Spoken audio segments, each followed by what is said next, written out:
पर 10-10 ऐसे युवा साथी जोड़ सकता है। एक महीने में एक ऐसा सक्रिय और सजग युवा 350 ऐसे युवाओं को अपने साथ जोड़ सकता है।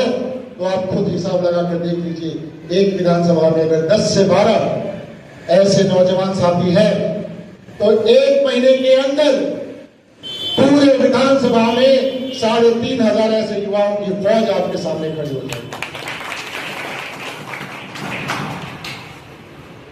जिस विधानसभा में 3,500 से 4,000 ऐसे सजग और सक्रिय युवाओं की फौज खड़ी हो जाए, उस विधानसभा के राजनीतिक इतिहास को बदलने से कोई नहीं हो सकता। मैं वो रास्ता आपको दिखलाने आया हूं और आपके इस रास्ते पे आपके साथ चलने आया हूं। आपको वो हर सहयोग देने आया हूं जिसकी जरूरत आपको पड़ेगी इस रास्ते पे चलने। हम हर विधानसभा में 2 युवा विधानसभा संयोजकों की नियुक्ति कर रहे हैं। बहुत गौर से सुनिएगा, क्योंकि ये व्यवस्था अगले 1 महीने में आपके पूरे जिले का पुलिया बना देगा। हर विधानसभा में हम 2 युवा विधानसभा संयोजकों की नियुक्ति करने जा रहे हैं और उसके साथ ही उस विधानसभा में 10 से 12 युवा सह संयोजकों की नियुक्ति करने जा रहे हैं।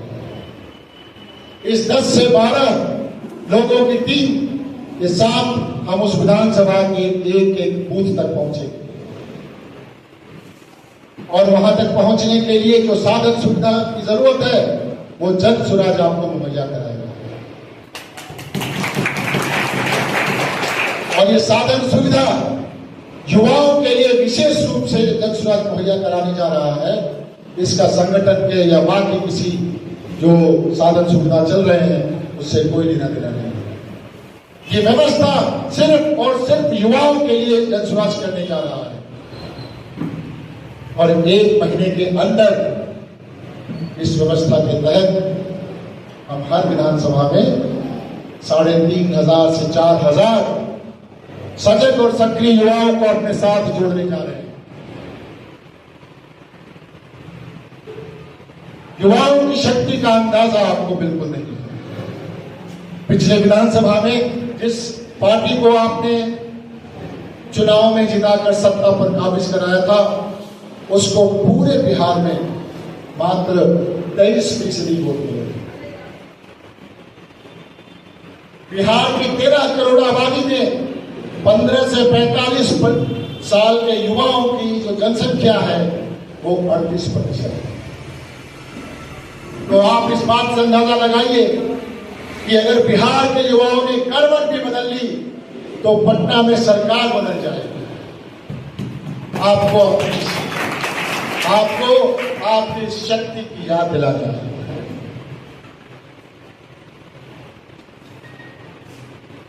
आपको उठना पड़ेगा, नेतृत्व करना पड़ेगा। मैं यहां बैठे युवाओं से और सीतामढ़ी के युवाओं से कहना चाहता हूं कि पिछलुआ बनने की परिपाटी को छोड़िए। दूसरे नेताओं की गाड़ी में बैठ के पंचायत घूमने की परंपरा को छोड़िए। उस समाज के नेता आप हैं। उस समाज में अगर बदलाव कोई लाने वाला है तो वो आप लाने वाले हैं। आप अपने नेतृत्व का कमान संभालें और इस पूरी व्यवस्था में जन स्वराज आपके साथ हर साधन सुविधा के साथ तैयार करा है। हमारे इस बातचीत के आखिरी क्रम में हमारे जेएसपीटी के साथी आपसे जो युवा इस पूरी अभियान में, इस पूरी व्यवस्था में अपना हाथ बढ़ाना चाहते हैं, वो अपना नाम हमारे जेएसपीटी के साथियों को दें। हम अगले 2 से 3 दिन में सीतामढ़ी के हर विधानसभा में ऐसे 10 से 12 युवा साथियों की संयोजक और सह संयोजकों की टीम की घोषणा करेंगे। उनको सारे साधन सुविधा मुहैया कराने जा रहे हैं और सीतामढ़ी के युवाओं को एक नई राजनीतिक परंपरा से जोड़ने जा रहे हैं। आपने मुझे इतने गौर से सुना। मसला है शिक्षा, यहाँ के महिलाओं का भी मसला है।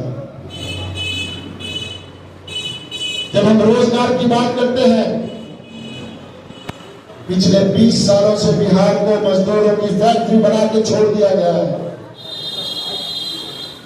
हमारे प्रधानमंत्री चुनावी साल में 4 दौरे पे आते हैं और यहां पर आके घोषणा करते हैं कि हमने यहां से आपको वंदे भारत ट्रेन लगा दी है। उससे यहां के श्रमिक परिवारों को बहुत सहूलियत हो जाएगी। जिस देश के प्रधानमंत्री की नजरों में बिहार श्रमिक परिवारों का मात्र राज्य बन रह गया है, उसकी पार्टी आज हमसे आकर पलायन के नाम पर वोट मांग रही है। हमारे नेता प्रतिपक्ष राहुल जी आते हैं, वो कहते हैं कि हम आरक्षण को बढ़ा देंगे। अरे बिहार को जातियों में बांटने के लिए सिर्फ युवा ही मिला है आपको। याद कीजिए जातियों में बंटने का नतीजा क्या था। 2 साल पहले आपके बिहार में जाति का जनगणना हुई थी। आपको और पूरे बिहार को पता चला कितने आंकड़े हैं, कितने पिछड़े हैं, कितने हिंदू हैं, कितने मुस्लिम हैं। लेकिन इन आंकड़ों पे हुआ क्या? जाति का जनगणना होती है इसलिए कि जो पिछड़े समाज के लोग हैं उनके लिए सरकारी नीतियों की घोषणा हो ताकि उनको हम समाज में आगे लेके आ सकें। 2 सालों तक हमारे मुख्यमंत्री के कान पे जूं तक नहीं। सिर्फ समाज को जाति के नाम पे बांट दिया गया। हम ऐसी जाति का जनगणना का विरोध करते हैं। हम ऐसी जाति का जनगणना चाहते हैं जिसके आंकड़ों के आधार पर समाज और सरकारी नीतियां बने, जिससे समाज का पिछड़ा वर्ग आगे बढ़ गया। जब हम रोजगार की बात करते हैं तो ऐसा कोई घर नहीं है आपके गांव में जिस घर से 3 से 4 युवा बाहर किसी जगह पे जाकर कमाने रहे। एक पूरी पीढ़ी, एक पूरी नस्ल बिना बाप का चेहरा देखे बड़ी हो रही है, क्योंकि उसका पिता बाहर अपनी हड्डियां गला रहा है, वहां से पैसे 2-4 हजार रुपए आपके घर भेजता है। एक बच्चे को उसके पिता का चेहरा देखने के लिए दिवाली, छठ और होली का इंतजार करना पड़ता है, ईद और मुहर्रम का इंतजार करना पड़ता है। और 4 दिनों तक घर में रहने के बाद वो युवा फिर से बाहर गुजरात की फैक्ट्रियों में, बंगाल की फैक्ट्रियों में अपनी हड्डियां गला रहा है। जब वो छोटा बच्चा अपने बाप का चेहरा देखे बिना बड़ा हो रहा है, 15 साल, 16 साल, 18 साल का जब वो हो जाता है, तो उसकी माँ, उसके घर वाले फिर से कहते हैं उसको कि अब तुम जाओ और कमाकर घर को भेजना। इस कुचक्र में बिहार फंसा चला जा रहा है। पूरे 35 साल हो गए। तो फिर कैसे रोजगार सिर्फ युवाओं का मामला है? ये यहाँ की महिलाओं का मामला है, ये यहाँ के बच्चों का मामला है। हमारी बहनें, हमारी माएं अपने बेटे, अपने पति का चेहरा देखे बिना अपना जीवन यापन कर रही है, अपना परिवार चला रही है। जिस उम्र में हमारे गांव के बुजुर्गों को उनके बेटों की जरूरत है, अपने बच्चों की सेवाएं चाहिए, उस उम्र में उनके बेटे बाहर कहीं खट रहे हैं और साल में 1 या 2 बार एक नया धोती और गमछा लाके उनको देते हैं। तो कैसे रोजगार सिर्फ यहाँ के युवाओं का मामला है? ये समाज के हमारे बुजुर्गों का भी मामला है। जब चुनावी साल आता है तो सरकारी पार्टियां आती हैं, विपक्ष की पार्टियां आती हैं, फिर से अपने उन्हीं वादों को दोहराती हैं, हमको ठगने का प्रयास करती हैं। कोई उनसे पूछे कि 35 सालों में बिहार की बदहाली का जिम्मा उनके ऊपर न रखा जाए तो क्यों? कोई उनसे पूछे कि बिहार जो एक संपन्न राज्य था, बिहार जो एक गौरवशाली राज्य था, उसको आज पूरे भारत में विकास के निचले पायदान पर लाने की जिम्मेदारी किन पार्टियों की?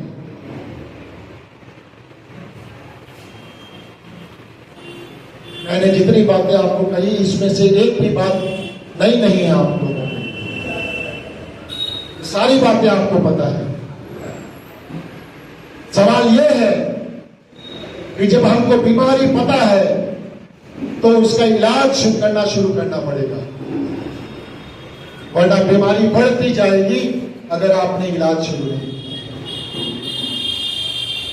आपको जिम्मेदारी लेनी पड़ेगी समाज को बदलने की। आपको खड़ा होना पड़ेगा अपने समाज को बदलने के लिए। आपको खड़ा होना पड़ेगा एक नई राजनीतिक परंपरा शुरू करने के लिए, एक नई राजनीतिक परिपाटी शुरू करने के लिए। आपके पांव में कांटा चुभा है, आपको ही छुप के उसको निकालना पड़ेगा। कोई प्रशांत किशोर आपके गांव में नहीं आएंगे।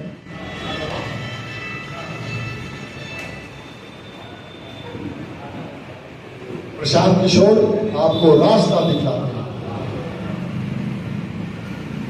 चलना आपको होगा। आप घर में बैठे होंगे, उससे आपका समाज नहीं। अगर आप एक राजनीतिक पार्टी के कार्यालय में बैठे हैं तो इसका मतलब बिल्कुल साफ है कि आपके अंदर एक राजनीतिक समझ है,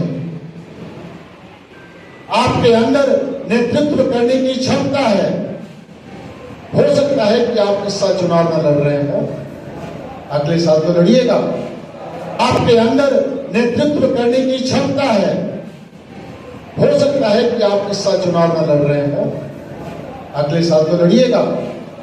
हो सकता है कि आप विधायक का चुनाव ना लड़ रहे हो, मुखिया का चुनाव लड़ने की तो मंशा हो सकती है आपकी, जिला परिषद का चुनाव लड़ने की मंशा हो सकती है।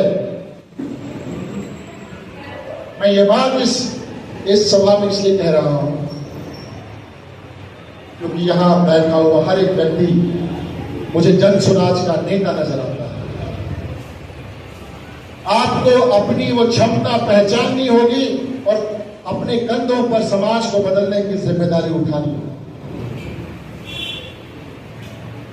मैं पूरे बिहार में निकला हूं एक बदलाव, एक आंदोलन, एक अभियान लेकर। उस अभियान, उस आंदोलन का नाम है बिहार बचाओ युवा संकल्प। ये संकल्प किस बात का है? नाम से तो बिल्कुल जाहिर है कि ये संकल्प युवाओं को लेना है या युवाओं को देना है, लेकिन संकल्प किस बात का है? मैं आपसे वोट मांगने या लेने का संकल्प लेने नहीं आया। मैं आप युवाओं से ये कहने नहीं आया हूं कि आप अपने गांव कस्बों में जाइए और जन स्वराज के लिए वोट मांगिए। मैं आप युवाओं को एक संकल्प दिलाने आया हूं, एक सच्ची, एक अच्छी, एक नई राजनीतिक परंपरा शुरू करने का संकल्प दिलाने आया हूं। आपको संकल्प लेना पड़ेगा कि हम एक ऐसी राजनीतिक परंपरा का समर्थन करेंगे जो समाज के मुद्दों की बात करता है, जो बात करता है शिक्षा और रोजगार की, जो बात करता है पलायन को रोकने की। आपको ऐसी राजनीति को नकारना होगा जो जात, धर्म और परिवारवाद को समर्थन देता है। सवाल यह है कि ये होगा कैसे? भाषणों में सुनने में अच्छा लगता है, यहां ठीक बोल रहे हैं। करने की जिम्मेदारी आपको लेनी पड़ेगी। इस काम को करने का रास्ता बतलाने आया हूं आपके पास। इस काम को करने में सहयोग देने आया हूं आपके पास। मैं पूरे बिहार के सभी राज्यों में जा रहा हूं, सभी जिलों में जा रहा हूं, माफ कीजिएगा, सभी जिलों के एक एक विधानसभा में जा रहा हूं और बिहार के हर विधानसभा से मैं 10 से 12 सजग और सक्रिय युवाओं का चयन करने जा रहा हूं।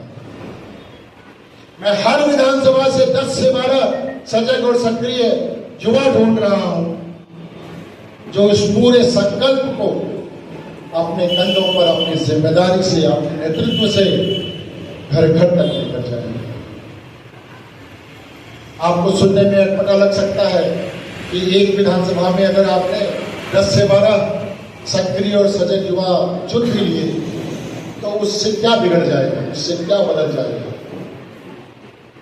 मुझे सिर्फ 2 मिनट दीजिए, मैं आपको समझा भी देता हूं और दिखला भी देता हूं कि इन 10 से 12 युवाओं की शक्ति क्या है। हर एक विधानसभा में 300 से 350 चुनावी बूथ हैं। मैं ठीक कह रहा हूं? हर एक विधानसभा में 300 से 350 चुनावी बूथ हैं। अगर किसी एक युवा ने अपने ऊपर ये बीड़ा उठाया कि मैं एक दिन में एक बूथ पर जाकर अपने जैसे 10 युवाओं को अपने साथ जोड़ूंगा, मुर्गा भात खिला के नहीं जोड़ूंगा, दारू का पाउच पिला के नहीं जोड़ूंगा, मैं अपने बूथ पर जाकर उस बूथ से जुड़े हुए 10 युवाओं को जोड़ूंगा जो समाज में परिवर्तन चाहते हैं, जो जानते हैं कि 30-35 सालों से ये जो सड़ी गली राजनीतिक परिपाटी है इसको बदल दिया जाए, जो एक विकल्प को ढूंढ रहे हैं। वो युवा अपने बूथ पर जाकर 10 ऐसे और युवा साथियों को अपने साथ जोड़ेगा, उसको संकल्प दिलाएगा कि हम ऐसे नेता का चयन करेंगे जो शिक्षा और रोजगार की बात करता है, जो पढ़ाई को रोकने की बात करता है। तो एक महीने में एक युवा 30 से 35 बूथ पर 10-10 ऐसे युवा साथी जोड़ सकता है। एक महीने में एक ऐसा सक्रिय और सजग युवा 350 ऐसे युवाओं को अपने साथ जोड़ सकता है। तो आप खुद हिसाब लगा कर देख लीजिए, एक विधानसभा में अगर 10 से 12 ऐसे नौजवान साथी हैं तो एक महीने के अंदर पूरे विधानसभा में 3500 ऐसे युवाओं की फौज आपके सामने खड़ी हो जाएगी। जिस विधानसभा में 3,500 से 4,000 ऐसे सजग और सक्रिय युवाओं की फौज खड़ी हो जाए, उस विधानसभा के राजनीतिक इतिहास को बदलने से कोई नहीं हो सकता। मैं वो रास्ता आपको दिखलाने आया हूं और आपके इस रास्ते पे आपके साथ चलने आया हूं। आपको वो हर सहयोग देने आया हूं जिसकी जरूरत आपको पड़ेगी इस रास्ते पे चलने। हम हर विधानसभा में 2 युवा विधानसभा संयोजकों की नियुक्ति कर रहे हैं। बहुत गौर से सुनिएगा, क्योंकि ये व्यवस्था अगले 1 महीने में आपके पूरे जिले का पुलिया बदल